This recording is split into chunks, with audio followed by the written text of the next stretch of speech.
I've got the chat ready on the phone as well. Yeah, no worries.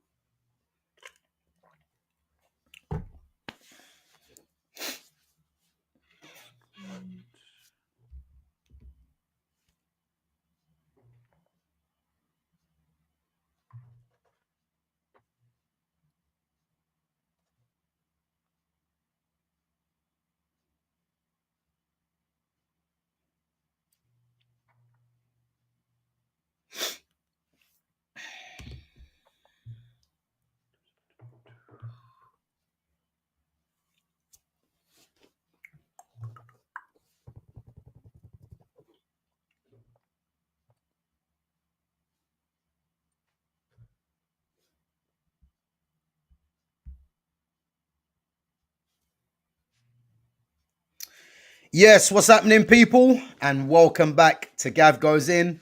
Got my guy on all the way from Australia, man like Exedra. You know, always coming in with the great questions and the comments each and every time. Bro, how you been, man? You been all right? I've been good, man. Good, man. Pleasure to be on here as per usual. You know, it's always a pleasure talking with someone with the knowledge you have and obviously your Appreciate it, background man. experience. And, you know, when people share a lot of the same kind of takes and they have the same outlook on football, it creates a great conversation, I would say. Nah, I appreciate it, bro. Likewise, man.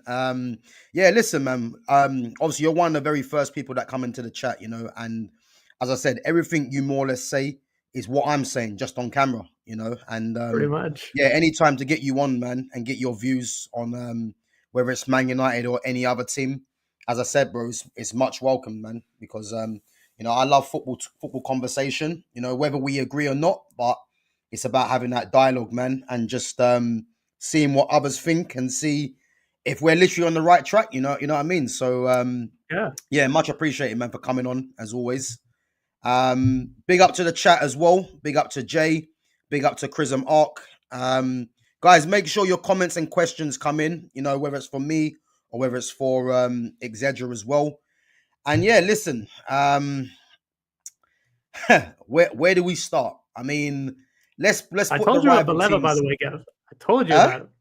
I told you Yeah, about Baleba, by listen. the way. You was right, bro. You was right. I think for me, you know what it is, yeah? I think part of me was thinking it's not gonna happen, but I had to remain confident with Ineos for the business that they've been doing. And part of me was thinking, do you know what? It's unlikely, but I just got a feeling that they're gonna get it over the line. And Yeah. I have to be honest, man. I'm disappointed, very disappointed that not even a bid come out. And it's one of them things for me now. You know, I'm looking at it now and I'm thinking, is it a case where they're gonna make the move on Amorim in this window, which is why they didn't bring the midfielder in? Who knows? But yeah, I'm pissed off. I have to be honest, man, because I did think at least the bid would have been made and Baleba would have, you know, come through the door. But as always, United never disappoint, and yeah, man, it's flipping annoying. But yeah, I want to get your take on it, man, about the Baleba, the whole deal. Because obviously, as I said, you was correct saying that it wasn't going to happen. So yeah, what's your take on it? So it was going to be a hard deal regardless, because by the way Ineos kind of conducted this transfer market, the whole thing. They started off with their 10s with Cunha and Mbeumo, and Mbeumo took quite a while. And judging just by that length of time that it took for Mbeumo, and then when they went for Sesko as well, I thought there was no way that given we had no Europe and all those things, I knew we had the credit facility and stuff like that, but I knew that we wouldn't have, you know, enough to be able to complete and get like 4-5 players. I mean, we ended up getting 4 or 5, but I don't count, you know, people like Leon and stuff like that for it. And I mean, I guess we got Lamens as well at the end, but that's 18 million. He's a young keeper. He's not had that many seasons, but he's probably better than Nana. So that's kind of the situation we were in. And as soon as we've signed the 10s first, and I thought they're probably going to sign a striker. I knew they weren't going to target the midfield whatsoever again. And the fact that they kept Bruno Fernandes at the club, by the way, what a blunder. Because here's the thing, and people really need to understand this thing about Bruno Fernandes. It's not that he's completely useless and that he has no qualities as a player. It's more so that he has qualities of different positions, but he's never a specialist in one of them. Because he has the engine and you could say the work rate of a box to box, which is why, you and I both say that that's probably where he should play. In a 4-3-3, yeah. In a 4-3-3, exactly. But people want him to play in the 10 because he gets the numbers and stuff like that. But if you try to analyze his actual, technique and his on the ball capabilities, you realize in tight spaces he's not really that good. And that's something that a number 10 must have. He has to have good close control because he's usually in between the lines and he's going to be the one who's trying to find the space. So he doesn't have enough to be an elite 10, and he doesn't have enough to be an elite box to box because he doesn't have the discipline and stuff. And so if you try to build the midfield around him, you're always going to be trying to adapt around Bruno Fernandes. And I thought from a balance perspective, it made no sense. So I knew immediately that they didn't focus on the midfield. They weren't going to get Baleba. They did inquire about Stiller and all that. But again, until a bid is made, there's nothing you can really say about it in terms of intent or anything, Gav. Because, yes, they could have inquired and all of that. And I was very happy when they did it, to be honest. It gave me a lot of faith in the recruiting department. But from knowing how Brighton operates, and knowing that they wouldn't let him go for about 100 million, I knew Ineos wouldn't do it this window, and they might do it maybe in January, maybe next window. But I didn't think they, one, had the budget, and two, had the foresight to be able to identify what this manager needed. I mean, you and I both said this as well, Gav. This manager, at the end of last season, he should have been sacked immediately. Because people say, oh, but look what he did at Sporting. But at Sporting, he overhauled the entire squad, something that he was never, ever going to be able to do at Manchester United. Never, ever, ever. At most, he was going to get maybe 5 incomings, 5 outgoings. And out of those 5 that he brought in, some of them probably get injured throughout the season. Some of them probably aren't as good because even the best clubs in the world have about a 60-70% success rate with their transfers. So chances were, out of those 5 players, only 3 of them would have been good. So from all those perspectives, you realize that he would have been working with pretty much the same squad as he had last season. So keeping him in the job was one blunder. Keeping Bruno was another blunder. And now they're going to be faced with a situation in this season where we've already seen it with, the Bruno Mount midfields and the Bruno Mainu midfields. We're going to get exposed in one of these games. And it's just a matter of time before, Ineos pull the plug on him. And he should have been sacked last season. He should be sacked right now. But what I fear is they're probably going to keep him in the job this window. That's what I fear. Because otherwise he should have been sacked as soon as he lost to Grimsby. Yeah, bro, listen. Listen, this is literally exactly what you've said. You know what I mean? Is correct. I mean, obviously a lot of the chat knows that, I wanted this manager out desperately. I couldn't believe that United will go into another season with this manager, considering what happened. A lot of fans, still backing him, which I just don't understand, But my thing with the manager, was I'm not gonna, start of the season, in pre-season, I was not gonna waste my time. Bro, sorry, bear me 1 minute. Let's get my charger. My put the charger in. Give me 1 minute, yeah. Yeah, all good, all good.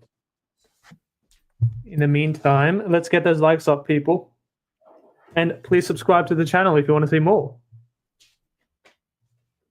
Big up to the chat.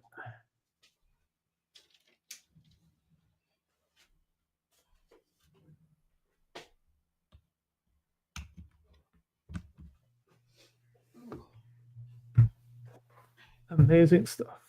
And yeah, Chris, All I right, yeah, absolutely agree. buddy. When you're about to start talking and the screen goes dark. Oh yeah. Yeah, big up, man. Yeah, no, sorry about what I was saying. So, I think for me, where I was at with this manager, because again, I wasn't going to waste my time and just keep saying this manager needs to go, because it's quite obvious to me with the performances of the team. The fact that they lost the Europa League final, um, Mhm. and obviously the 15th place finish last season. You know, but it was quite obvious that they were going to keep him on, and it was one of them things where, all right, let's give him, the first 5 games of the season. A lot of fans are saying he needs his own players, and I keep saying this, there's no manager in world football apart from the likes of Pep or even Klopp when he was there. They don't get given a whole new team, because you got to earn the right to get your whole to go and get your own team. So when people are saying Mhm. he needs 8 players, 9 players, whatever, that was never going to happen. They brought him in 3 players, and my thing was pre-season. I watched every game, and I saw no difference. I just saw the same old stuff. Really, I saw the midfield still open, and just better quality of players just came in, the likes of Cunha and Buemo. And Yep. for me, I always said, look, let's just see what happens in the first 5 games. First game against Arsenal, a lot of fans were saying, you know, United played well. I saw a different game. I thought United were just better than Arsenal, and that's more because Arsenal weren't good, But Mhm. the reality is, United lost the game, Yep. And then you look at the game against Fulham, you know, his team selection again. I knew Ahmad was going to start, because he would have been risking the backlash from the fans, keeping Ahmad on the bench Mhm. again. Substitutions again, he makes them too late. United ultimately end up drawing the game, which, let's be honest with you, they should have lost that game, because the goal that was scored the own goal that Lenny Yoro was involved in, was actually a foul Mhm. on Bassi. He actually pushed him in the Yeah. back. So yeah, they got away with that one. And then the Grimsby one was an absolute shambles, And again, obviously the game against Burnley, again for me, not even a penalty. Ahmad got fouled. He did get fouled, but it took place outside the box. So if I'm looking at all those games there, I'm thinking there's not one game there I can see where I can say I'm satisfied with either the performance or the result. I think there's always been things in there where we're obviously going to be looking at it skeptical and being skeptical in terms of performance and how this manager's setting up the team. Now, the biggest problem I have with this manager, and obviously again it goes on to the central midfielder.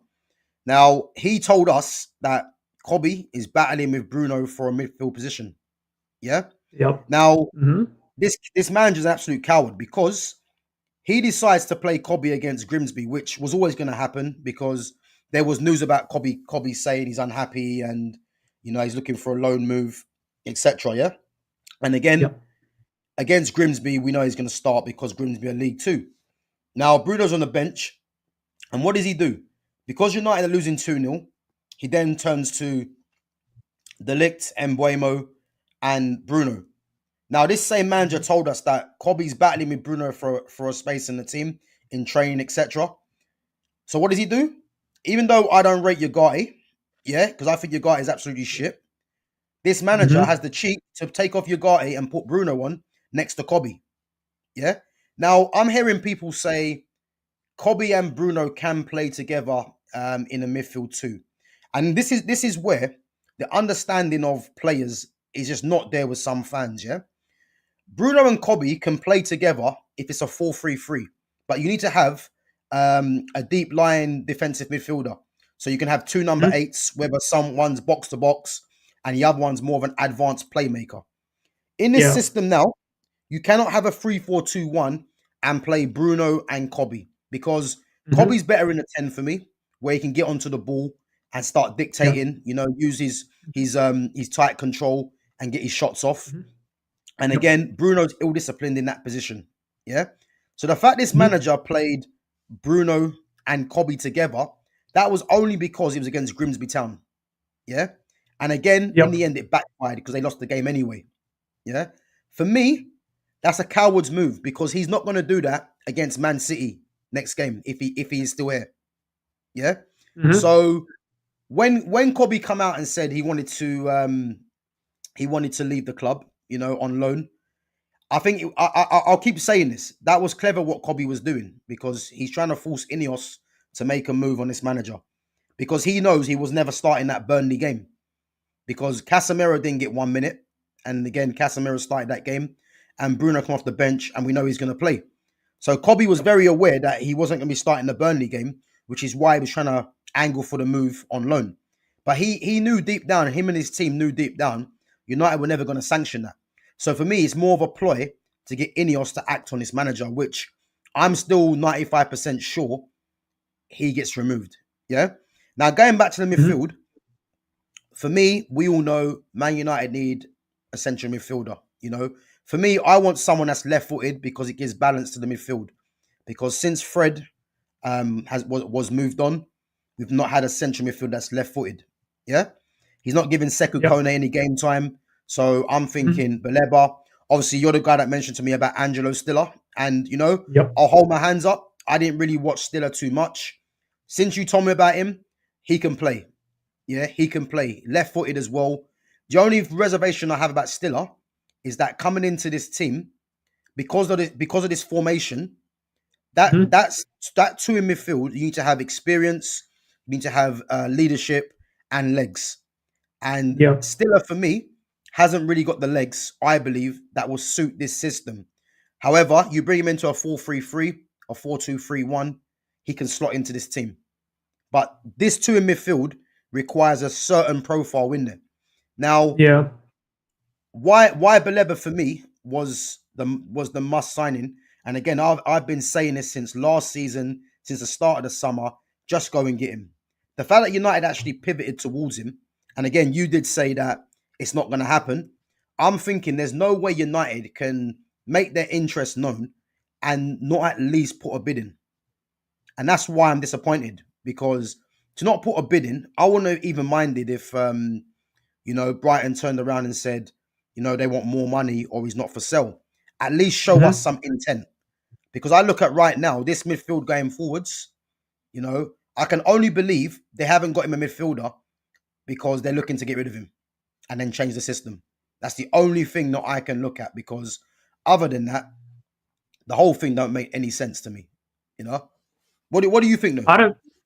I don't know about that honestly, Gav, because I Mm, think because we're missing that profile entirely, we don't mm, have anyone in the squad that can do what Baleba does. I yeah. mean, The way I always think of it is Ugarte dreams that he was as good as Baleba, Mm, but he's simply isn't. yeah. He can't. He doesn't have that on the ball capabilities. And again, one of the things that I criticized Ten Hag for way back was uh, the technical floor of this team was so low under him that it didn't matter what formation it was or Yeah. how many people he had up front. There was no way we were gonna ever score or create as soon as teams had us figured out from a tactical perspective. Mm, And that's why Ten Hag struggled really quite a lot in his second season, and we all wanted him to get sacked for it. And it's the yeah. same thing with this manager. And I would guess pretty much any other manager that comes in, there is no one. There's two big issues with the midfield, in my opinion, and one is Casemiro is our best passer, Yeah. which cannot be sustainable, and Mm, then we don't have a profile just like Baleba. So in reality, it's not just one midfielder we need. We actually it's need two. probably two, maybe three. Yeah.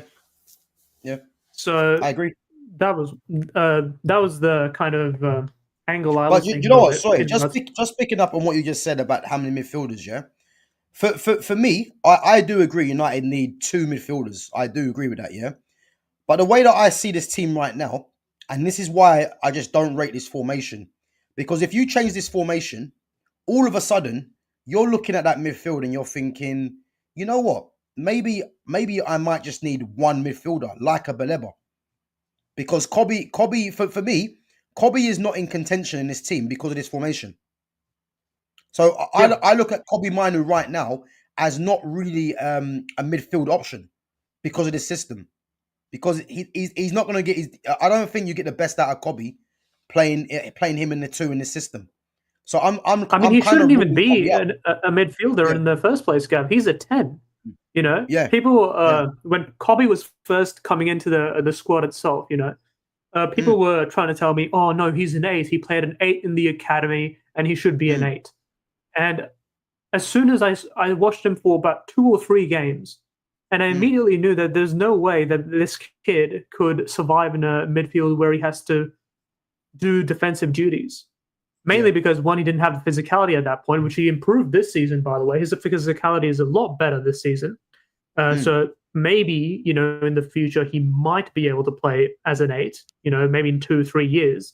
But I always thought of him as a 10. I mean, he has a 3 and a 7 on his back. I mean, I don't know how people take this long to, you know, put 2 and 2 together.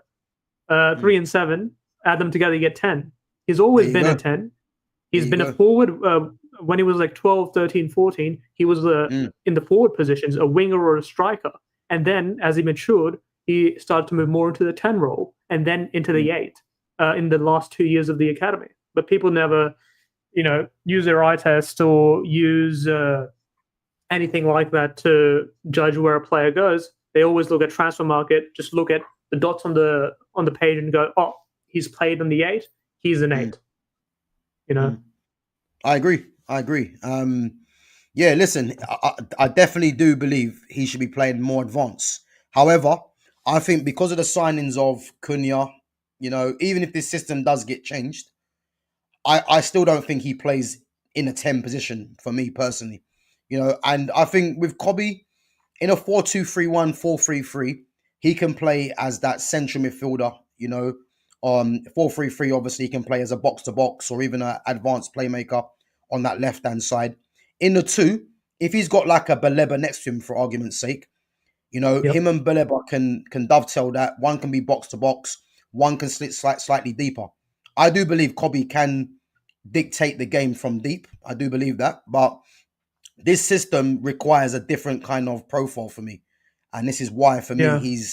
he's not thriving. But yeah, listen, I mean he's still here, and I just don't know what's going to go on because I think if this manager somehow survives, I don't think you're going to see much of Kobe for a start. And I just don't believe this team does anything serious. So I think we're going to have to wait until January, which I don't even want to talk about really because that signing should have been made right now. But we're looking at Mhm. January now. But I'll be more optimistic, yeah, if Amorim gets sacked and the system will change than having Mhm. to ride it out with this manager till January. So yeah, I mean I mean I don't know, man. It's so Yeah. frustrating, but yeah. Let's go I through mean, we some of can the talk chat. a lot about yeah. I mean, we can talk a lot about this manager and stuff, and all his decisions and his especially his Mm, midfield choice and his tactics, his instructions, and all that. Because here's the thing, and people yeah. will always harp on first about you can't play a back five in the Premier League. You can't play a back five system, which is complete Mm, BS in my opinion. There is a mm, way to play a back five system. In fact, there's a way to be super aggressive, more so with a back five system than you can with a back four, because with a back four, you always have two center backs. They usually hold the line. yeah. But with a back five, especially if the two center backs that are not the central ones push up into midfield, you can just have one guy holding it. Because if you think about it, there's usually only one striker. So Mm, a one-on-one, have a fast defender on the back or someone with yeah. a good intelligence, and he's always going to win that duel. Mm, But again, this manager is more of a coward in that perspective because he likes to go a flat back five. I mean, if you watch the games, how far back Ahmad, Dorgu, Delo always kind of sit back, and then whenever they push forward, you never see them on the pitch because they're all the way up yeah. doing essentially There's a winger's role. their And their starting positions are too deep. yeah, exactly. Yeah. Starting position is too deep, and when we're playing a transition, they go all the Mm, way to the edge of the field, and then the tens have to come in and try to pass through the midfield. And I mean, When is the last time, Gav, if you can remember, that we've actually played through the midfield to any reasonable extent? I mean, I'm not going to count these games against Burnley and Arsenal as Yeah. us playing through the midfield because tactically in those games, both of those teams were atrocious. Burnley had no answers or no solutions to try and expose our midfield. So when you don't expose the midfield, it'll look great. And you'll see, there's attacks, there's chances, there's shots and all these. But as soon as there's any issue with that midfield, it all falls apart, just like it had with Grimsby, and just like it did, what was it, against Fulham, where we had 15 minutes where we were pressing up, and then as soon as they made a tactical change, one tactical change of Iwobi dropping into midfield, it was all over. Yeah. Simple as that. I think even Ten Hag done this as well. Ten Hag and Amorim very similar in the sense of these guys just neglect the midfield. You can see by what players have come in, because I'm sorry, the fact that Ugarte was brought to this club is an absolute disgrace, and that just shows me. I mean, United were even linked with Conor Gallagher, and I said this yesterday. If they was to sign that guy, I'd lose my shit with this team because. God. Yeah, listen, I had to believe that was we a would joke, have two Gallaghers on the team. You have Gallagher and you Gallagher. God. Unbelievable. Bro, listen, man, I don't even want to think about it, but part of me was thinking, nah, this ain't real, I think, is it Ben Jacobs? I think he actually come out of it. United were looking at a loan move, but Atletico Madrid wanted a permanent. And I'm thinking, nah, this can't be serious. And this is what I'm trying to tell you, the player profiling of what these managers are looking for me, is why I always have a problem with these kind of managers. And I think someone like Amorim, he surprised me because when he was at Sporting, I didn't really watch too much of Sporting, but I just assumed that this guy just likes ball players. When you're looking at the likes of Quenda, you've got even Hjomland in there as well, Trincao. I'm thinking, you know what? He likes ball players. He's lied. He can't stand ball players. It's obvious. So for me, when I heard the Conor Gallagher links, man, I was just thinking this club ain't serious. But thank God it never happened. But yeah, man, there's so many issues with this team. I mean, you look at the likes of Brian Mbeumo as a winger. He's playing as an inside 10. People that don't really take an interest in positions and stuff like that, they would actually think Mbeumo's playing in his position. But they don't actually realize that this 3-4-2-1, the closest position to a winger is a wingback. Yeah? So really, Mbeumo should be playing the wingback and Ahmad should be playing as the 10. Because Ahmad's actually a number 10, Mbeumo's a winger, but one's playing in the 10 position, one's playing in the wingback position. It's the wrong way around.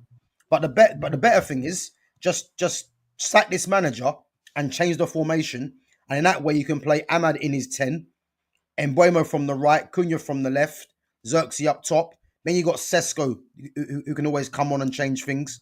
If you want to take out Ahmad and let's say I don't rate him, but you might want to put a Mason Mount in there or even a Kobe there, whoever. At least you got options there. But this 3-4-2-1 system, I mean, is an absolute joke, man, to start with. And as I said, man, he could have made. My problem is he could have made it work. It's just he struggles to profile the right players when he needs them, and his substitutions. I mean, I said this a while ago. Too late, There was a time. I think his first 5 or so games where I praised the substitutions because the substitutions were quite progressive. And then after a while, when he started making these weird substitutions of, what was it, Ugarte coming on, or not ever playing Casemiro, because remember he never played Casemiro, Gav? For some reason. Listen. Even though he was the job, really, when you think about it. Yeah. Exactly. And the fact is, the situation we're in regards to the midfield as it is right now, no duo works without Casemiro. And Casemiro is what, 32, 33? So he's not going to be able to survive the whole 90 minutes. And if they start to target the midfield and stuff, because we know how Bruno likes to play, he never looks around him and tries to help Casemiro in any sort of way. He just always pushes forward and hopes Casemiro has his back. When you have that type of thing going on, of course, the midfield is going to get run through every single time. The manager I would say that there's definitely flaws with how the manager has set up and his instructions that definitely made things worse than it needed to be. And that's where my criticism first started with the manager, and that's why I wanted him out of the first season, because it was obvious that he just wasn't able to identify what the problems were. And I'm not going to, as a Man United fan, I know we came 15th and everything, people, but our standards cannot be that low. We have to be finishing minimum top 4 every single season, full stop. I mean, honestly, given the size of our club, we should have never been outside of the top 2 in the first place. But since it's gotten to this point, I forgot what my punchline here was, but we can't. It's not acceptable for a manager to be learning on the job at this club. I mean, this manager has had 3 years in a managerial position, maybe 4, compared to the likes of Pep, compared to the likes of Klopp. Even Ten Hag had more coaching experience than this guy. So when you're bringing an inexperienced manager into this league, I know he had some accomplishments at Sporting and whatever, but you're taking a massive risk and you're hoping that the manager adapts. And I don't think that's something that Man United should ever be doing. So if you're thinking of it from a management perspective, I would say the one thing that's been good with Man United under this Ineos regime has been the recruitment side of things, because overall, we've been looking at the right players. We've been looking at the Balebas, the Stillers, and Mbeuemos, Cunhas, and we got them done well, quite in advance, early. No one else was even near the players, except for maybe, Gyökeres. That's the only one we were interested in, and he went over to Arsenal.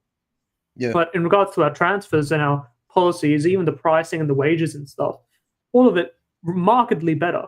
So, but from the footballing and the manager appointment perspective, I still don't know what in the world Ineos are thinking, because if you think about their decisions so far, or the things we can attribute Ineos to kind of making in terms of decisions, they kept Ten Hag in the job far too long, and they spent an absurd amount of money in his third season with what was it? We had De Ligt, Mazraoui, who were good signings, by the way. Ugarte as well, yeah. Ugarte. Who else was in the third season? I forget. But we spent quite a lot of money. Lenny Yoro as well. You said him? Lenny Yoro as well. But so the recruitment side of things was good, but again, keeping the manager too long, not having clear defined metrics that the manager has to kind of reach first season, second season. I mean, he had at the end of the first season, he had about 26% win rate. And we talked about this, Gav. If it wasn't for Ten Hag's points, he would definitely have finished below 40 points. He could have gone relegated, 100%. If the teams that were promoted had anything about them, because usually the safety net is 40 points. With a 27% win percentage, you end up at like 38 points, 37 points. Not safe. How is that acceptable? I'll never understand. Bro, listen, these fans, a lot of these fans have a lot to answer for, because a lot of it is, I think, the way he talks, the way that he seems very upfront, These fans are in love with that. You know what I mean? And this is the problem. It's like, I don't give a shit about all that. At the end of the day, he come to the club when the club were 4 points off a top 4. They finished 15th. He come to the club, losing a Europa League final that, by the way, they were very fortunate to get to the final at and get beat by a Tottenham team who don't win anything. This is also the same manager before this game against Burnley. Yeah, I believe, and I could be wrong here, yeah, but I heard something like Man United have only scored since Amorim's been in charge one open play goal at Old Trafford. Yeah, that seems about right because I think it's two now, obviously against Burnley because Embuemo scored. But I heard something mhm, like I think since he's been in charge at Old Trafford, they've only scored two open play goals. I mean, I think part of me that's wants to true. believe that's actually a lie because I just don't I, understand how a manager can go through a season one open play goal. How? I think You that's know? true personally because if I think about all the goals we scored last season, especially we didn't score many, so there's not many to look at. Mm. But all the goals we scored were, if you think about it, we know we talk about Arsenal being, the new Stoke Set and pieces. stuff. So, our goals were all pretty much set pieces as well. So I don't know, man. It's an absolute joke, man. What's it? Let me go through the chats quickly, man. Just to yeah, big up to the chat, man. Big up yourselves for coming through. Big up to Barbara Joseph. Big up to Daniela Iacona, and big up to Broderick. So Chris Mark says Bruno is/was an 8, but at the time Manu was struggling with goals, so he chipped in with goals as well as the 8, but don't fix the problem until now. So it will take a few games for Bruno to relocate back. Um, I mean, I don't know if I agree with that or not, but what I will tell you about Bruno, and again, you guys have probably heard me mention this before. The reason why this fan base love Bruno Fernandes, yeah, is nothing short of being a passion merchant.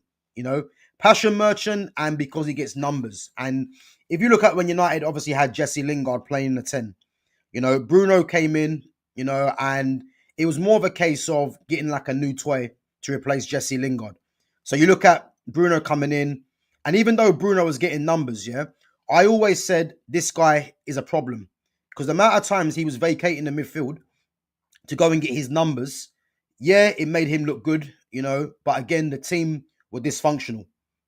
To think now, yeah, that fans are still latching on to his numbers, and disregarding how the team's being playing or set up is part of the problem because a lot of fans are just, if you're fans of Bruno, you're just using his numbers to have an argument against someone else about player versus player, which should never be the case. Numbers should be used as a bonus.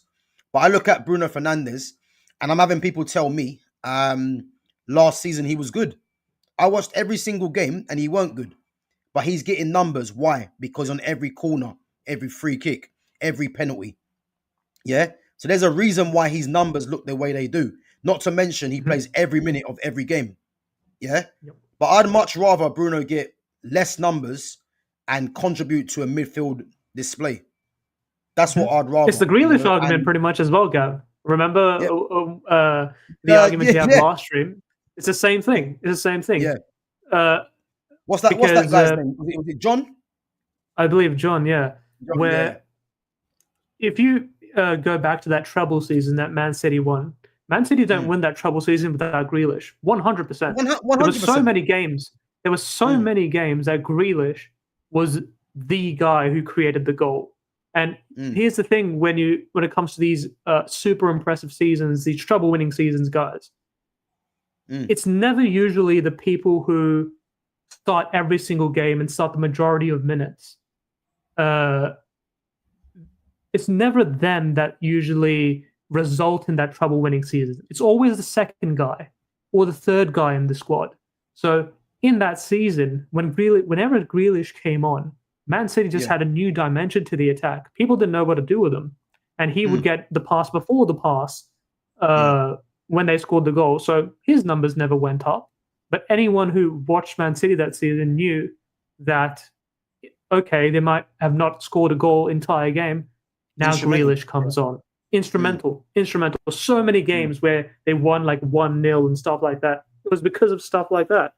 yeah. And when you want to win championships and you want to win the big prizes, your subs have to be capable. They have to bring something new. Yeah. And that's one of probably the main reasons I would say that Arsenal are still not going to win anything because it's so reliant on some of their main players. Yep. We always have to I bring think I that in, think by you the you way. know what, yeah. Just going back to Grealish though, yeah. Like he's a player, yeah, that what he does cannot be replicated on stats. because Yep. when he gets the ball and he attracts, 1, 2 defenders over towards him, it creates gaps elsewhere. And that's why when John was saying, I know you was in the chat, John was saying that he only had 17 goals in 167 games or something like that, yeah? It's like, this is the problem in football because Jack Grealish, first and foremost, is a creator. He's not a striker. He's not a goal scorer. So for you to look at Grealish and think that he's only got those numbers, if we're being honest with you, a player of his quality should have better numbers than that. But you don't judge someone like Grealish on numbers because he makes your team better regardless. That's a fact. So again, these are the kind of things that people look at Bruno. They instantly look at Bruno and think, right, he's got mad numbers. He must be their best player. And a lot of it as well, yeah, is Sky Sports. Because when United played Arsenal, obviously Bruno's going up for the coin toss, yeah. What does Sky Sports do? They put on his numbers, 19 goals and however many assists or whatever it is, yeah. And then viewers that don't really take in football the way that we do will look at that and think, he must be good. He must be the best player if he's getting them numbers. But the reality is, he's getting numbers to the detriment of the team. And if fans can't see that, then don't wonder why the team keeps on failing. Because I can guarantee you this now: if this team was set up in a different way without Bruno Fernandes, you're going to get a more cohesive team. I promise you. And this is the problem. But yeah, I just think that until this manager's gone, we're going to keep seeing Bruno, and it's pretty pointless, getting agitated about Bruno Fernandes because, as you said earlier, man, we should have taken the money. And the fact that Ineos left it in the hands of Bruno and Amorim, it's like what's going on there, man? Yeah, that was unbelievable. Crazy. I think honestly, Gav, the reason why we had the Baleba links in the first place was, in the case if Bruno leaves, we get Baleba. Yeah, I thought that. Yeah. I'm still of that same opinion, by the way, where I think maybe at the end of this season, I think Bruno goes. Or I think Ineos will try to sell off Bruno. And when that happens, we'll get probably not 100 mil, but we'll get 80 mil. And with that, we can probably get Baleba. Yeah, you know what? Yeah, I think, yeah, because remember the which I don't think is going to happen anyway. Yeah, but remember the Saudi league's not shut; the transfer window's still open. Yeah. Now, you know what would make my day. Yeah, is if Al Ittihad or Al Hilal come back in with another bid for Bruno, and this will show me what the thinking is, because people might say you can't sell your captain without bringing another midfielder in. Yeah. I think if they come in with a bid and they sell him, I think that shows a bigger indication that this team are looking to go in a different direction if they was to accept a bid from Bruno Fernandes. Because a lot of fans will be saying you can't let Bruno go as a captain, etc. But for me, if that bid comes in and they sell him, I think I'll take more satisfaction than Baleba coming in. Because I don't think people realize what a detriment Bruno Fernandes is to this team. He's a massive detriment because I've never seen a player as average as him have the freedom of Old Trafford to go and do whatever they want. Like, it's unheard of. It's unheard of. And he's, like I say, he's the captain. He's on every set piece going. Like, he's been made the go-to guy. And is there any surprise why Man United have recorded their lowest ever finishes since that's been happening? Again, it's not all on Bruno Fernandes, but he's a massive issue within this team. And the likes of Ten Hag started. Well, I say Ten Hag started it. Solskjaer started it. Ten Hag enabled it, and this man just taking the piss of it now. You know what I mean? So, yeah, man, it's crazy. But I do think Bruno and even Casemiro, I think both of them go at the end of the season. And then if you look at it like that, yeah, they're freeing up what? About 600 grand in wages, over 600 grand in wages. Yeah, easily. And Rashford goes as well. So that's another thing with the transfer window. Our sales haven't been good enough. I'm not the type of guy who says, Sancho's went to Villa, Rashford's went to Barca.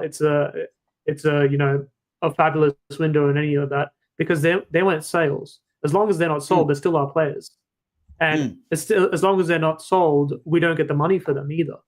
Yeah. yeah, Uh, we got Anthony finally to go, even though Betis were trying to, pull a fast one on us with his image rights and all that sort of stuff. But I still think there's so much that can be done. yeah. And to not be all doom and gloom, by the way, if you look at the Premier League in general, Gav, you look at Mm, Liverpool, you look at City, you look at Arsenal, the Premier League isn't that good. It really isn't in terms of a technical standpoint, in terms of uh Bro, I had this uh argument. I had this argument with someone. Someone tried telling me that the Premier League is the best league in the world, and I said, "Nah, it's the most entertaining league in the world, but on quality." Mhm.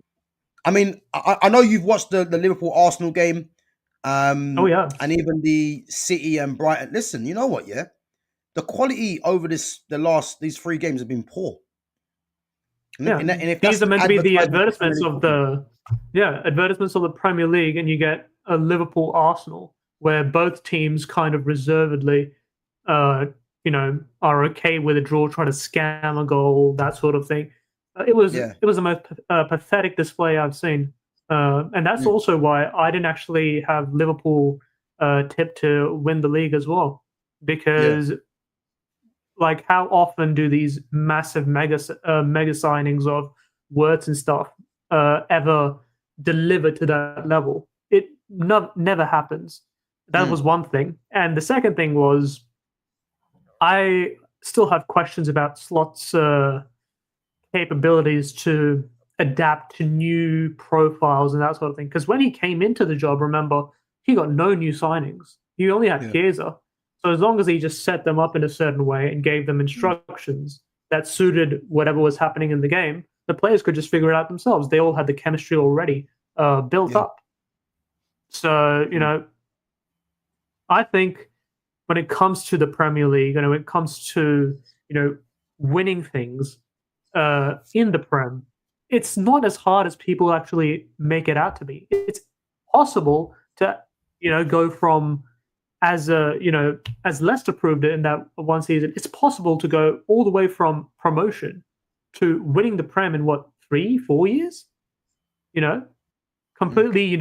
Overriding the history of the clubs that like Man United, Arsenal, I guess Man City had been starting to really ramp up Chelsea, and yet they usurped them mainly just by having a manager who could coach, having great recruitment, and just building on that for the 2 or 3 years, and they got rewarded. It's not as difficult as people make it out to be. Yes, it's more yeah, physical. Yes, there's all these sort of things, but as long as you have the right ingredients, which aren't anything profound or anything, play the players in their right position, mm. identifying player profiles. These aren't hard concepts, Common but sense. I don't common sense, common Mm, sense.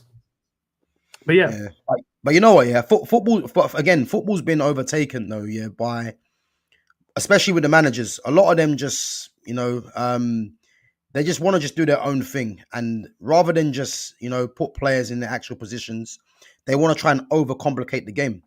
And this is where football's yeah, gone now, because you look at, as I said, Amorim. You look at even Pep, even Pep is doing the same thing. You know, I remember Bernardo Silva was a number 10, yeah, and was one of the yeah, best number 10s in Europe. Bernardo Silva has unbelievable. become Bernardo Silva for me now, yeah. He's like Conor Gallagher, but left footed. Yeah, he's lost it all. Like Yeah, like it's crazy. he used to be like the Portuguese Madison, but on steroids. He was a technician, He was a true technician. unbelievable.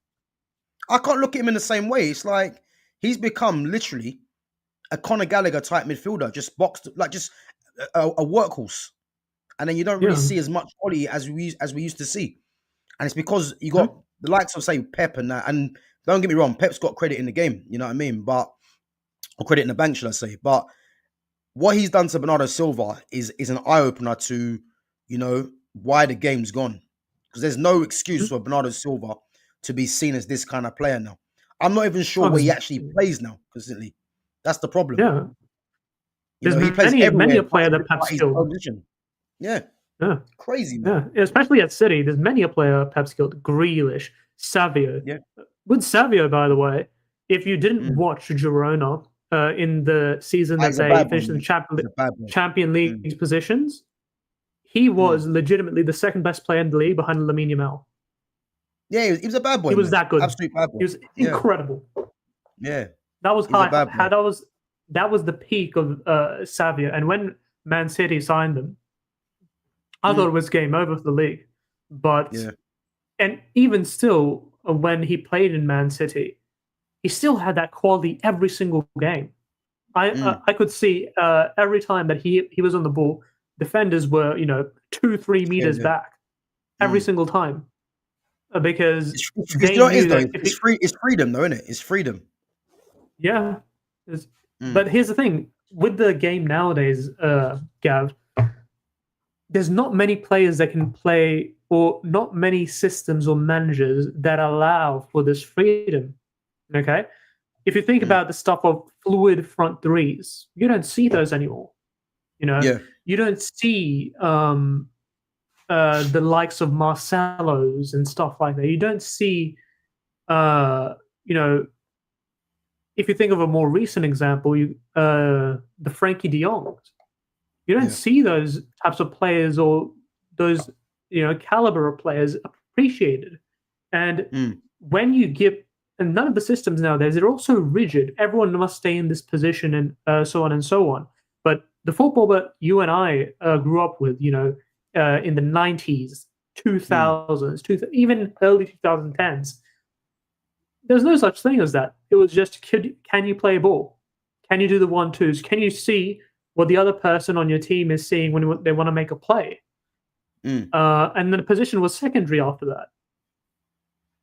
So, the game's gone in a really weird direction, which kind of strangles these players that thrive on freedom. And you could say, honestly, an argument for the likes of players like Bruno Fernandes that need this freedom. But usually the players that, work the best with freedom, your Savios of the world, your Grealishes of the world, you tailor systems entirely built to make sure they shine, to make sure that they can impact the game. Think about Alexis Sanchez when he was at Arsenal. Prime example of that. They allowed him to, lose the ball 20 times a game. It doesn't matter because that 1 or 2 times that, he got past someone, it would almost certainly lead to a goal. You're not going to see those. I mean, it's making a resurgence with, the Cole Palmers of the world and stuff like that. But these breed of footballers are far and few between. Whereas, in the early 2000s and stuff, every team had, at least 3 of them. At least. Every single team. But bro, you know what it is though. You're right, and it's a sign of what football's become now. And again, when you've got people that actually think Bruno Fernandes is a number 10, that just tells you all you need to know about where the state of football is. Because Bruno Fernandes has never been a number 10. There's a reason why he has the 8 tattoo on his arm and wears number 8, because he's a box-to-box midfielder. The number 10s that we remember, these guys like Riquelme, Pablo Aimar, Ronaldinho, Zidane, Totti, Del Piero, Rui Costa. There's probably more that I forgot. Bergkamp, Di Canio, Benito Carboni. Like, these guys are number 10s. So when people have the cheek to say Bruno's not playing in his 10 position, it's like the game for me is finished, because there's no way Bruno Fernandes is number 10 in comparison to these names I just said. Exactly, because the 10 is a unique position, people. The 10 is a unique position where it's central, but you're given the freedom of going into the midfield when you want and joining the attack when you want. I guess one of the 3 positions you have the most freedom in football. One is as a cam.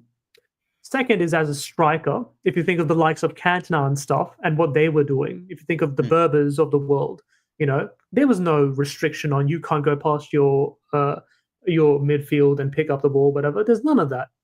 They just did what they wanted because they were that intelligent and that good at football where they just knew what to do. Mm. Uh, Too much instruction. That's what it is now. Too much instruction. And I guess the third one that we saw, I guess, in the heydays of Klopp and stuff, your fullbacks. Yeah. Where your fullbacks, people talk about inverting fullbacks and stuff like that. It was possible from, even the early days of football, people were doing that stuff where positions didn't really mean so much because at the end of the day, you're up against the entire game is 11 people on the pitch. Everyone has a man. As long as you can beat your man, someone else has to come to you now, which frees up someone else. It's not that hard. It's not that simple. It's that simple. Yeah. Well, I can't disagree, man. As I said, there's too much instruction in from what these managers are doing now. Again, well, I'll say managers. They're actually meant to be head coaches, but there's just too much instruction from what's going on, which is why you look at Grealish.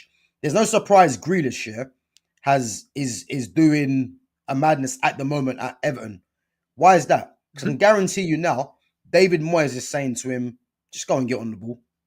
It's as simple as that. Go and get on the ball and do what you do. Obviously, Pep wants to try and control everything, And although Grealish did win the treble with Man City, deep down he'll be looking at it thinking, I'm happy winning trophies, but I've lost myself in how I play, And this is a lot of things that people don't actually see, And you never saw the Grealish that was at Aston Villa. You never saw him again once he went to Man City. Because people like us, we were saying the same thing, that when he goes to Man City, he ain't going to be the same player, because the only player that Pep has given freedom to really is Messi. You can say David Silva, De Bruyne at sometimes, but the complete freedom was given to Messi, and rightfully so. But the likes of Grealish needs that, and at Everton now, he's getting that for sure, man. He's getting that. Yeah. I mean, here's a hot take I have, Gav. I'm not sure if you agree with it, but have people ever noticed that Pep was never able to replicate what that Barca team was able to do in 2011? I think it was. Pep was He's never been able to replicate. Yeah, but replicate that. Listen, he never was. And there's a reason for it. Yeah, he never was going to, because people overestimate how much a manager has in terms of input into a team, in terms of his effect. At most, it's about 30%. At most, bro. Because that Barca team was stacked, bro. When you've got let's go through the midfield and then to the attack, And again, this wasn't even Suarez and Neymar, But when you've got Busquets, Xavi, Iniesta, as a combination, there hasn't been a better three ever. There hasn't. No. That midfield had press resistance, although all of them weren't really strong, but you couldn't get the ball off them. They didn't need to. All through La Masia as well, These guys just kept the ball for fun, press resistance, they had the relationships of just knowing each other's game as well. And then you add in Messi. I mean, David Villa is one of my favorite ever players, And Pedro I didn't rate, but Pedro offered a different kind of threat with his pace, But when you've got that six, I mean, come on. As a manager, all you've got to do is just put the right players on the pitch. Yeah, that's it. Pretty much. And the players just do it themselves. Yeah. Yeah, exactly. It's not that hard, people. And it's also why I say, in regards to football, any team in the Premier League, by the way, and why I never rate teams like Brighton or these teams like Aston Villa and stuff like that. As long as you have good recruitment is 70 to 80% of the work. As long as you have good recruitment and you put good players together, you can absolutely have a shot at this league or a shot of trophies in general. And the fact that these teams in the Premier League have not had a trophy and stuff like that, it's an indictment on the state of the league, an indictment on the state of football, in my opinion. Yeah. Bro, listen, Brighton are showing everyone how to do it, man, because there's no surprise how they just keep selling and selling. And let's not forget as well, Alexis McAllister, man, he went from next to nothing. 40 million, I think. Yeah, I think it was even less than that. I think it was. maybe Yeah, even 35. yeah. I think it was something around that. But he's easily an 80 to 100 million pound player. Easily. If you're thinking of what Caicedo and what Baleba is reported to go for. But yeah, listen, man, the recruitment is essential, and I look at United's recruitment since Ineos has come in. For me, it's been a lot better. I'm not going to say it hasn't. The Ugarte one's the only blemish for me. I wasn't too sure about Sesko. Yeah, the fact that Sesko's come in and Hoyland has gone out, I'm more like happy with that deal now. Because not to say that I don't think Sesko's a good player. I mean, I think he's a decent player. I don't think he's top level. And for me, he wasn't someone that United needed in that sense. I think United needed to go with Premier League proven, someone that's a bit more experienced. The likes of Mateta, Johan Visser, even Ivan Toney. In this league, I would have got Mateta in a heartbeat. I wasn't really, huh? I would have got Mateta in a heartbeat, by the way. Yeah, Mateta was built for this team, pretty much. Yeah, 100%. I mean, I wasn't really of the opinion of getting Ollie Watkins personally, But listen, Sesko's here now. From what I've seen of Sesko, yeah, he's got very good movement. He never stops moving, really. But again, I wasn't really for that signing. But the fact that Hoyland's gone, I'm happier with that signing now. Mbeumo and Cunha were no-brainers, So yeah, I think in that sense, the recruitment is a lot better. But I just think, I'm for me personally, yeah, put the recruitment to the side. I'm more interested to see what happens with this manager. Because I cannot be content if this manager's still here. Because he's arguably the biggest problem on that field.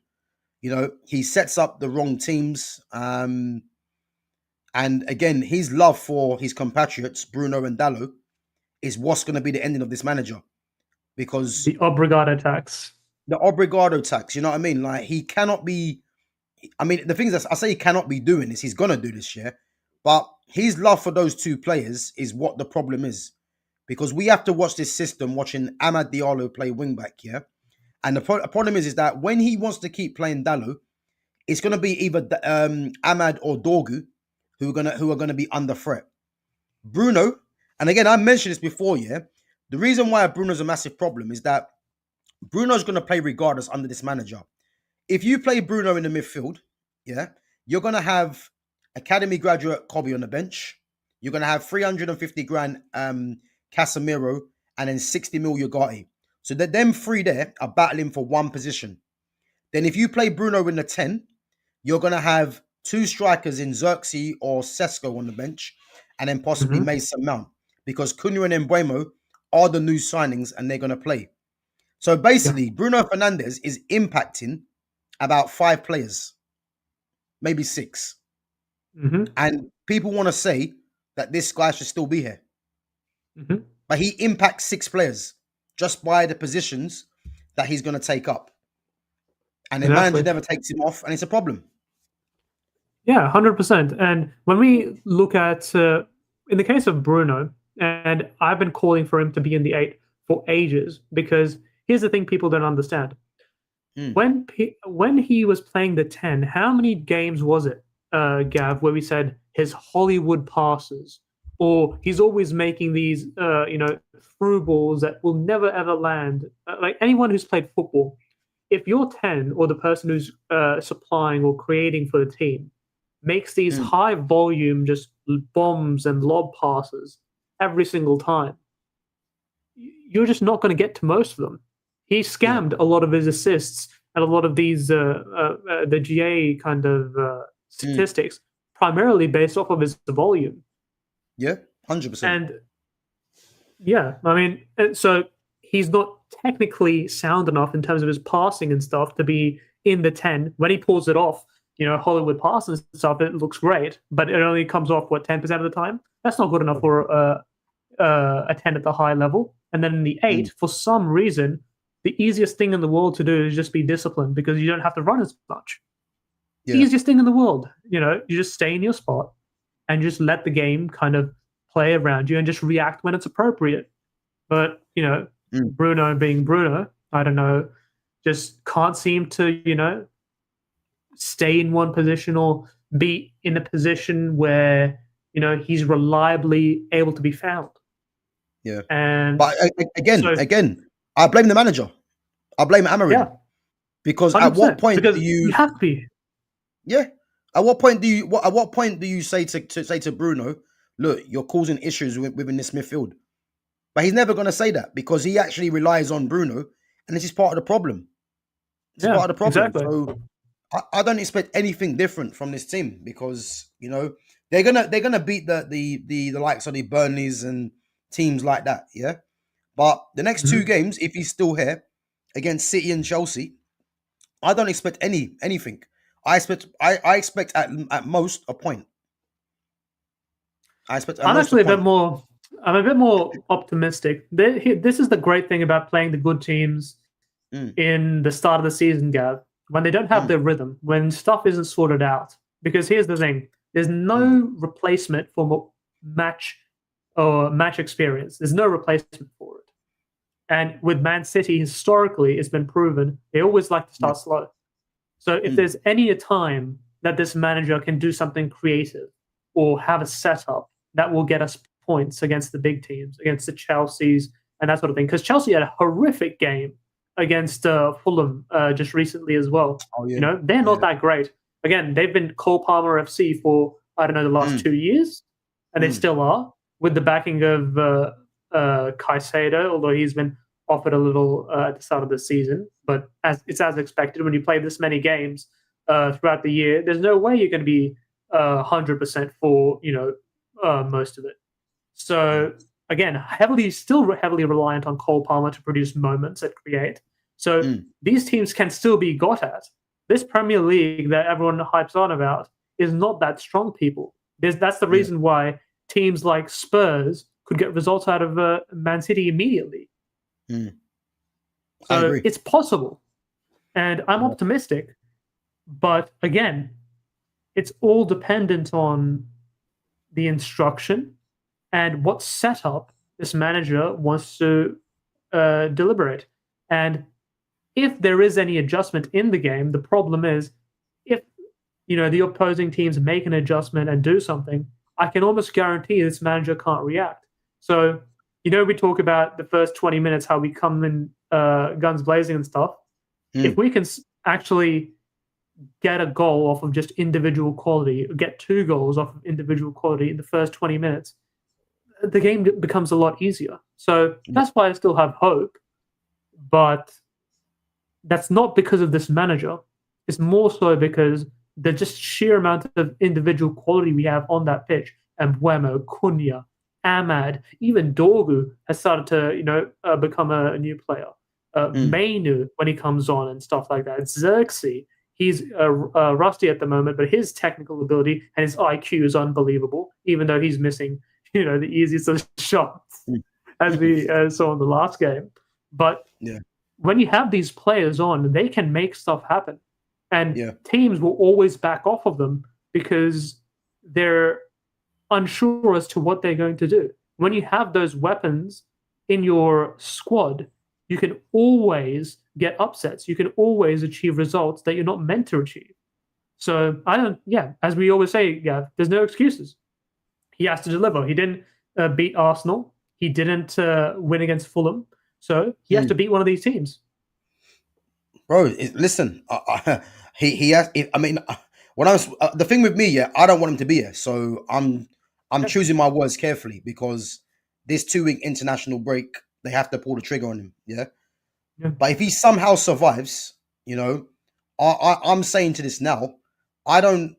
I feel they have to win both games. I know it's a big ask, yeah, and it's more than likely not going to happen. But I'm not going to be satisfied because I did say 5 games, Premier League games, is where I'm going to judge him. He's got 4 points yeah. from 5. Yeah, I think minimum 7 points, minimum. maybe 8, which means he's got to win I would both say games. 8. Or not lose. You say I 8, would yeah? say 8, Yeah. Gav, because I'll go with 8 then as well. because here's the thing: if you're gonna spend one season making it a preseason and coming 15th, Yeah. I want penance on that season. You're not allowed to just cruise into Champions League European positions and stuff like that in your second season anymore. If you're going to finish 15th in your first season, I better damn see you in the top 4, in the top 5 now. You better be in those positions, and it's not.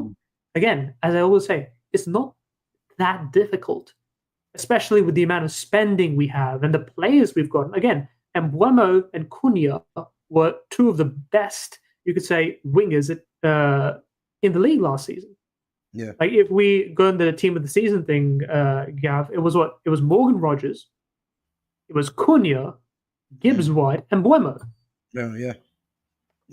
So there's no excuses for this manager. He has to deliver. I want to win. And honestly, between Chelsea and Man City, at the moment, Man City is the easier opponent because that Chelsea midfield, I'm not confident about going against that midfield 100%.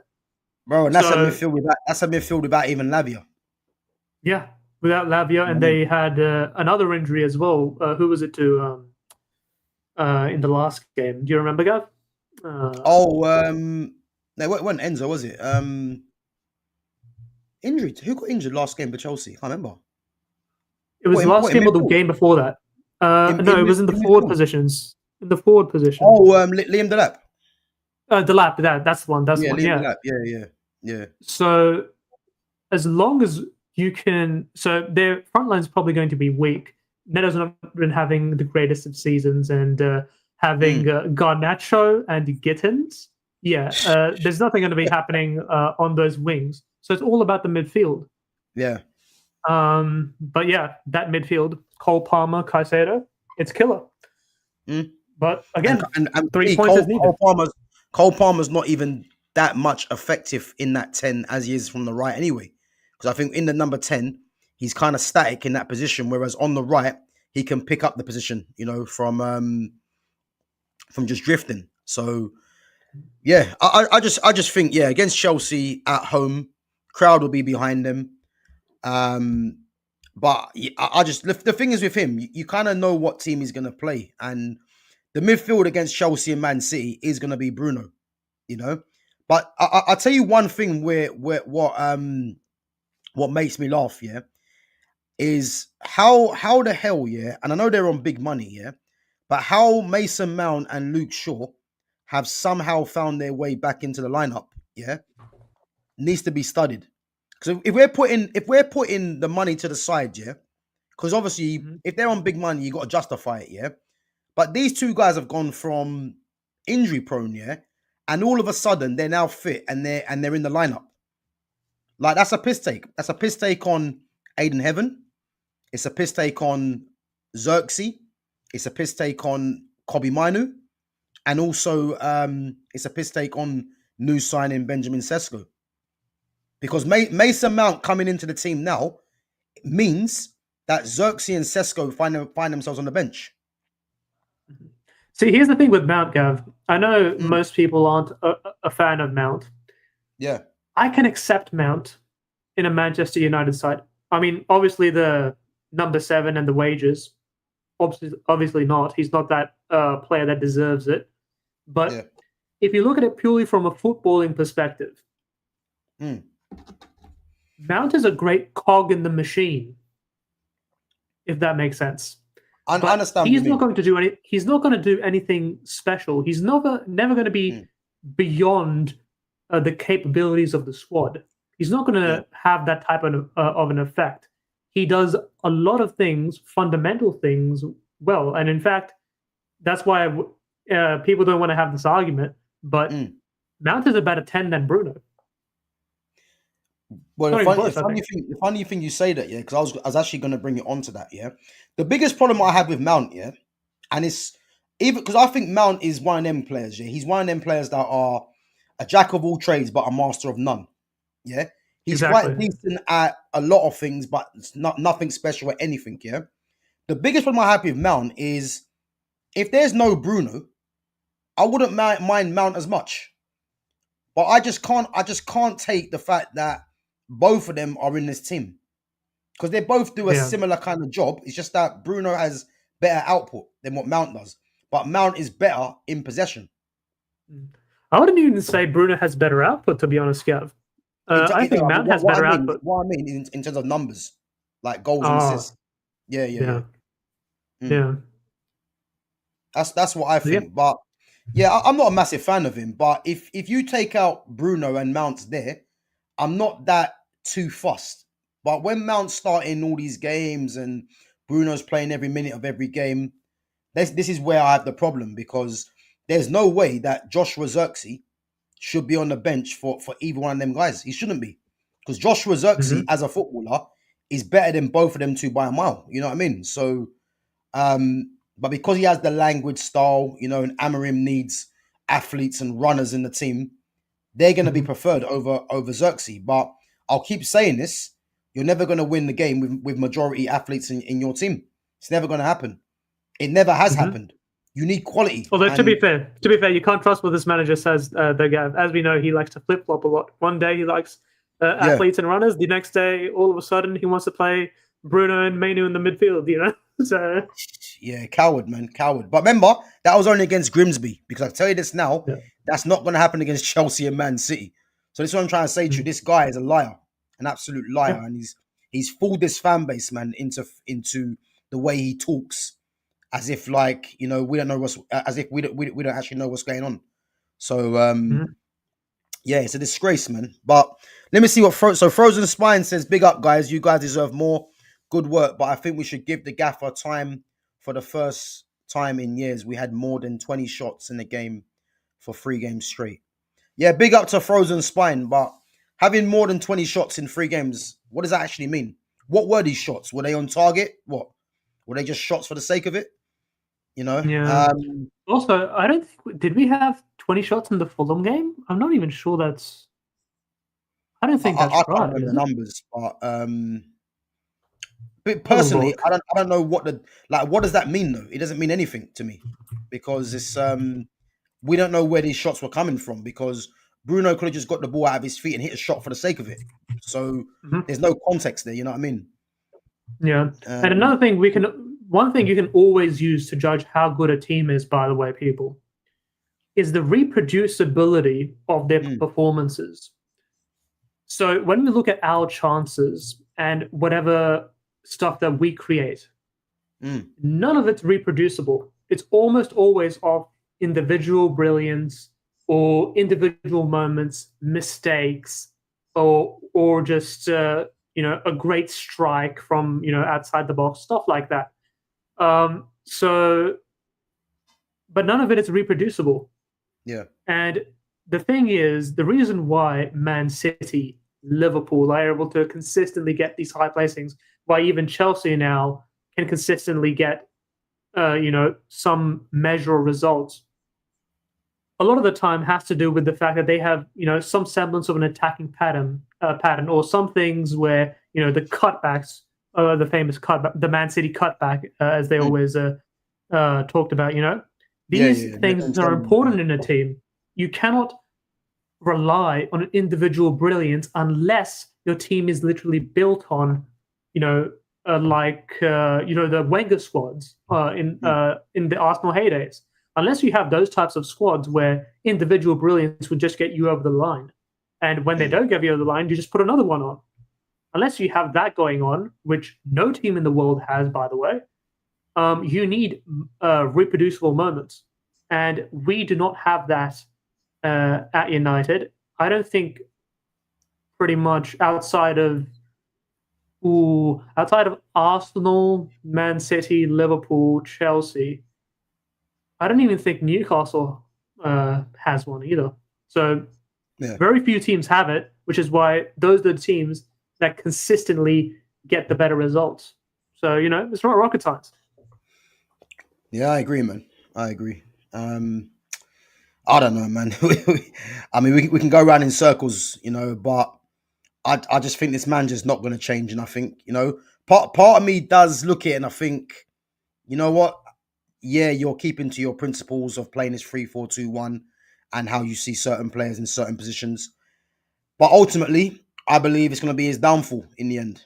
And as I said, man, until Ineos pull the plug, I just think there's going to be more disappointment because I don't see what's going to change. Mhm. Big up Broderick says 100% X. Mount has earned his keep in the team so far. Here we go. Mason Mount prop. Listen, I'll give praise where praise is due. Yeah, Mason Mhm. Mount over these last 3 games has been one of United's better attackers. But the issue Yeah. that I have is that he doesn't figure in United's best team. He doesn't. And if he does, then I'm sorry, man. Like, where's this team going? Yeah. Yeah. That's the honest truth. And as I said, if Bruno was gone and Mount took over the Bruno role, I wouldn't be as pissed off because I would know that Mount's not going to play every game, and when he does play, he is going to at least contribute. But Yeah. the fact that he's starting every game at the moment is, and this manager loves him. It just means we're going to see better footballers, the likes of Xerxes and Kobe Manu, not play, and that's something that I Mhm. don't want to. I don't want to look at because we've seen the problems that it causes already. So Absolutely. yeah, man. Absolutely. He's a Guys, good we're gonna wrap up squad in player. 5 minutes, guys. 5 minutes. Come. Oh, here we go. Liverpool under Klopp, Arsenal under Teta. Yeah. So here's the thing. Here's the thing for us in Spine, right? So I even checked the Fulham game, by the way. We only had 10 shots. So we didn't have 3 games of 20 shots in the row. But I can see your Wait, point, which is, So against Burnley, how many shots were there? against Burnley, I think it was 25 or 26. But against Fulham, there were only like 10. So basically over 20 shots in 3 games, basically. Well, he said 3 games He's straight, we had 20 shots. So we did. But Wait, yeah. let me get the comment back up again. Where's it gone? It's not too far. It's just above Broderick's, I think. Let me see. Oh yeah. So for the first time in years, we had more than 20 shots in a game for 3 games straight. Oh, okay. So he's saying that there was 20 shots per game, more than 20 per Yeah. game. So Yeah. Fulham, there was what? There was 10, you said? Yeah, there were 10. Okay. I just had a look now. Yeah. But yeah, I mean, I can see where he's coming from in terms of, oh, we're getting more shots against these teams. But remember, Arsenal were diabolical when we played them. Okay. That's one kind of important thing of context. They were atrocious and still somehow got the win, by the way. We didn't get 20 shots against Fulham, and against Burnley, well, they're definitely going down this season. The manager isn't that great, and the players aren't that great. So they just have, and they didn't have any answer to our weak midfield. So they're not very hopeful. I don't think they have much hope this season. So in terms of our first 3 games, if you want to look at it from that perspective, it's not been the most difficult of games, not the most difficult of teams, but we still haven't got all the points. We've only gotten 4. So it's difficult. It's difficult. And when it comes to this idea of Liverpool under Klopp, Arsenal under Arteta, well, the first caveat is they didn't come 15th. If they came 15th, I bet you they got sacked. And yeah, Exactly. and people say, oh, coaches need their players and that sort of thing. Well, yes and no, because ideally, if you're a well-run club, your players should be able to adapt to a system. Obviously, there's stuff like, individual instructions, having your center backs going into midfield, all that sort of stuff. And you get into the nitty gritty, there's all these kind of nuances with things. But with Arteta and Klopp, you could clearly see, even in their first season, what they were trying to implement and that sort of thing. But with Amorim, you can't really see the same thing. In fact, more so, you see a lot more of the weaknesses. You see more so, midfields getting ripped apart and that sort of thing. I mean, in the case of Arteta, you could even say he's actually gone backwards in terms of his the progress he's made with the squad, because the squad just isn't as well. It's decent, but it's not as strong as it used to be. And he's gone from playing, I think, 2 seasons ago, he played some great football with the system he set up and stuff. But he eventually didn't win anything, and he just gave up on it for some reason. And with Klopp, the body of work that man had before coming into Liverpool, was nothing to scoff at either. It was not like Amorim's background, where he just had one team really that had this performance, and he's only been a manager for like 3 or 4 years. And based on those things, I mean, for a club like Manchester United to take that much of a risk, it's quite, I would say, ill-advised. And when things aren't going well, you gotta pull the plug early. I mean, just look at what happened with Ten Hag. 3 weeks into the job, or whatever, or two games in. 2 games. Yeah, give him time. By the way, give him time. Yeah, there you go. And look at that as well. Yeah, you got Mourinho, Solskjaer, Ten Hag all sacked. Yeah, within the space of what, a week. Tell me, Amorim's not the next one. Just tell me he's not the next one. Like, come on, it has to happen. It's almost like these managers, when we sack them, almost deserve to get sacked. It's unbelievable, they got. It's almost like that. Listen, what do we know though? What do we know? What do we know? Of course, we're not making the decisions. It's all the decisions are always the right decisions. Like keeping Ten Hag, great decision. Obviously, keeping Amorim here, it's going to be a great decision. We're going to go far. Sure, but yeah, listen, that guy's going to find himself back in Holland, jobless. Saying that. You might see him in a job centre, because I don't see him getting another job, any top job again. And he got a fat payday. Huh? Yeah. He got a fat payday off of United, so I think he's going to be chilling for a while. Well, listen, you can't really blame him, man. But as I said, man, I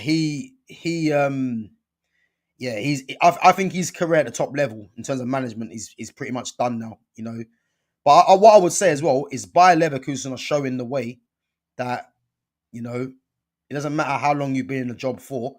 If you're not doing well, and they don't see a future, off you go, man. And 2 games might sound a bit harsh, but listen, that's the standards, and I respect that big time. Yeah. But just going back onto what you said about the midfield, yeah. And this is what makes me laugh as well, is with Casemiro, yeah. To my knowledge, Casemiro has never played in a midfield 2. Real Madrid, he played in the 3 with Modric and Cruz, yeah? Even at Porto, right. At Porto, yeah, when he's on loan, I'm pretty sure he played in the midfield 3 as well. So he comes to Man United, obviously he starts off in the midfield 3.